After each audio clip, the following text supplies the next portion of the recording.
Hi friends, welcome to Mouni vlogs. இன்னைக்கு நம்ம பீக்கங்காய் சட்னி எப்படி செய்யணும்னு பார்க்கலாம் ஃப்ரெண்ட்ஸ். நல்லா பொடியாக கட் பண்ணிவிட்டு பீக்கங்காவை நல்லா எண்ணெயில் வதக்கிக்கிட்டே இருக்கலாம் ஃப்ரெண்ட்ஸ். நல்லா எண்ணெயில் வதக்கிக்கிட்டே இருந்தால் பாதி வெந்துடும். வெந்ததுக்கப்புறம் இறக்கி வச்சுட்டு பூண்டு, மிளகாய், கருவேப்பிலை,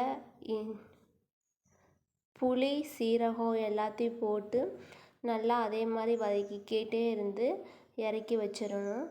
இறக்கி வச்சதுக்கப்புறம் பீக்கங்காய், அப்புறம் வதக்கி வச்ச பூண்டு, மிளகாய், புளி, கருவேப்பிலை, சீரகம் எல்லாத்தையும் போட்டு அரைச்சி எடுத்தால் பீக்கங்காய் சட்னி ரெடி. இதில் நீங்கள் ஃப்ரிட்ஜில் ஸ்டோர் பண்ணி கூட சாப்பிட்லாம், நல்லா இருக்கும். 15 டேஸ்க்கு யூஸ் பண்ணலாம் ஃப்ரெண்ட்ஸ். நீங்களும் ட்ரை பண்ணி பாருங்கள்.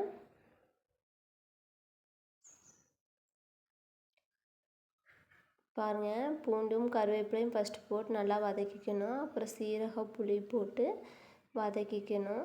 தேங்காயெலாம் போட தேவையில்லை. தேங்காய் போட்டிங்கன்னா சீக்கிரம் புளிச்சு போயிடும்.